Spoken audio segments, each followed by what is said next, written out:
Hello, everybody. This is Denise Barrett with The Real Deal. I am so excited to have a chance to talk to you today. You know, here on The Real Deal, we talk about all things real estate, about buying and selling residential real estate and buying and selling land and living in your own home, just everything. And today we are starting something new. It is the first week of May, and I have just learned that I need to sell my house and move to another city. So I thought it would be a great opportunity to show you as a seller what this looks like. There's going to be quite a bit involved, but I thought it would be a really important lesson because it's something other than me just telling you what I think or me just giving you my ideas. It's about a real life application of the advice that I have been giving you. So we'll see how well I follow my own advice.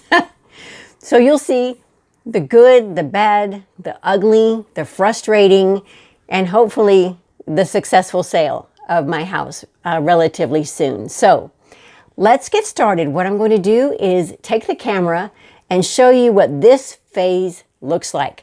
This is the planning purging phase, and it ain't pretty. Here we go. So the planning and purging phase is the first phase when you are getting ready to sell your house, and it is arguably the most stressful, the most chaotic, most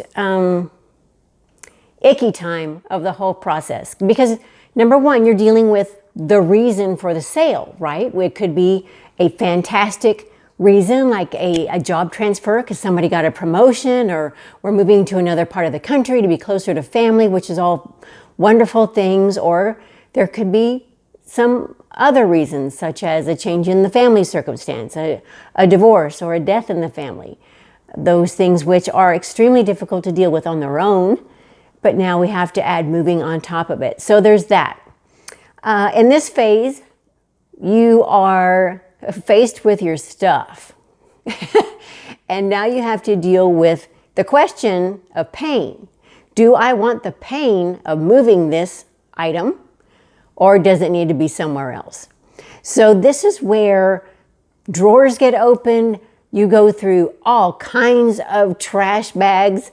Your trash can is going to be overloaded in this section of the process. But in a way, it is also a little bit liberating. If you haven't seen that magic marker in 2 years, what makes you think you need it now?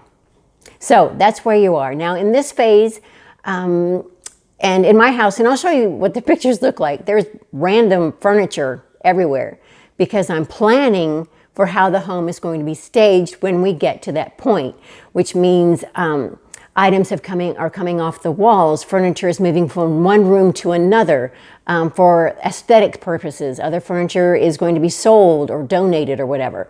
So right now it's just chaos. I'll show you some pictures and take a look at a couple specific rooms to give you an idea of what I mean. Let's go outside and see what's happening there. Okay, we are outside in the front yard, and as you can see, I've started adding flowers, fresh flowers, and the landscaping in the process of doing that. Now remember, we are at the very beginning of the process. The reason I do that now rather than waiting to the end is because, number one, the smaller the plant, the cheaper the cost, and secondly, the plant will have a chance to grow over the next 4 weeks before we get on the market. Our goal is to be on the market by June 1st, if not before.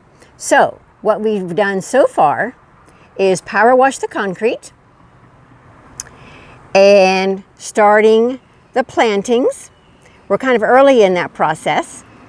Going into the garage, you can see more evidence as to what is happening. You see over there my bags of dark brown mulch. Remember, I told you in a previous seller installment that is what I recommend. So as you can see, there is my proof. I'm taking my own advice. Let's go see what some of the other rooms look like. Well, here we are in the living room. It is currently a bit of a disaster. There have been some furniture moved from upstairs to downstairs. It's not in its final position yet. We still have a lot of depersonalizing to do. We've got to take pictures off the wall and make the property as friendly to a new buyer as it possibly can be.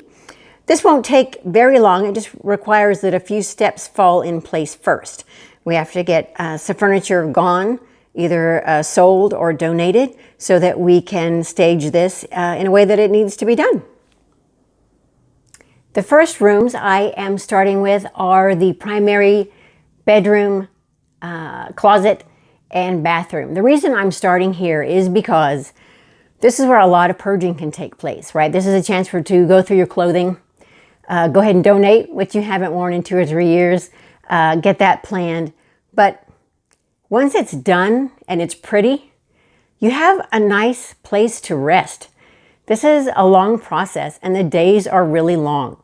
So when it's time to start showing the house, all you have to do is a quick tidy up and be on your way. So my suggestion is that you start here and then move to other bedrooms and end up downstairs in the kitchen. So this is where we are in the planning and purging stage. I'll have additional pictures to show you the chaos that I'm living in. I'm actually excited to have you on this journey. I think it's really important to be authentic and tell you the truth and tell you my experience so that maybe I can make your experience a little better. So that's all for today. Thank you for joining me here on The Real Deal, and I will see you next Tuesday. Don't forget to like and subscribe. Add your comments below. Bye-bye.